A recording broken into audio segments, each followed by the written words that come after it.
Un témoignage bouleversant.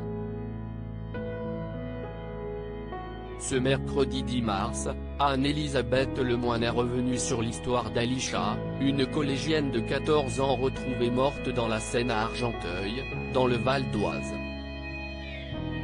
Pour l'occasion, la présentatrice a reçu Nora Fraisse, la maman d'une fille qui s'est donné la mort en 2013 et qui aujourd'hui réclame la création d'un haut commissariat sur les questions de violence à l'école et sur les réseaux sociaux.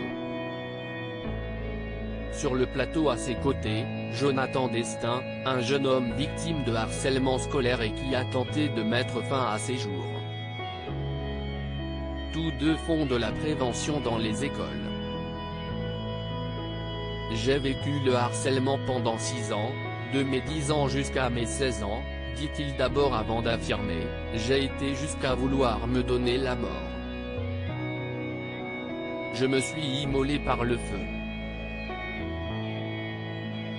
Il ajoute ensuite « Ça peut aller très loin le harcèlement. Ce n'est pas à prendre à la légère. Ça va très loin avec le cyberharcèlement, je trouve que c'est de pire en pire ». Lorsqu'Anne-Elisabeth Lemoine lui demande si ses harceleurs ont été punis, c'est avec désarroi qu'il répond « Non ». Selon Jonathan Destin, ce qui l'a beaucoup aidé, c'est d'avoir écrit un livre, dit-il. Intitulé « Condamné à me tuer », le jeune homme explique avoir choisi ce titre car « c'est ce que moi je voulais faire ».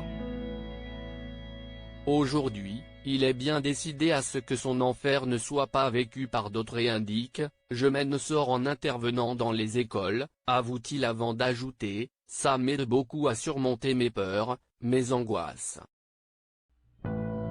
Si Jonathan Destin a choisi de s'exprimer ouvertement, c'est aussi car il souhaite aider les jeunes mais aussi les parents.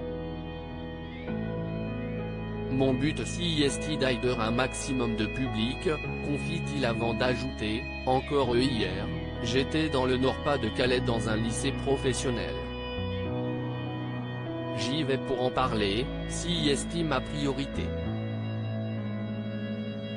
Il raconte ensuite que, face à ces jeunes, il n'hésite pas à évoquer ce qu'il a subi, je leur dis les mots que j'ai entendus, les gestes. J'étais souvent traité de gros porc, d'insultes sur mon nom de famille, on me disait que je ne sers à rien. Des propos qui, selon lui, entendus une fois, ça va mais quand on les entend tous les jours, c'est très dur. Une situation invivable pour lui dont il avait peur de parler à cause des représailles. Alisha, victime du harcèlement scolaire. Si Jonathan Destin et Nora Fraisse ont souhaité témoigner dans ces aveux ce mercredi 10 mars, c'est aussi pour mettre en lumière la gravité du harcèlement scolaire. Ce lundi 8 mars, Alisha, 14 ans, a été retrouvée morte noyée dans la Seine lundi soir près d'Argenteuil, Val d'Oise, au niveau du quai Saint-Denis. Selon les informations recueillies par les enquêteurs, la jeune fille était victime de harcèlement sur les réseaux sociaux. Un de ses comptes avait été piraté et des photos intimes d'elle ont été dévoilées.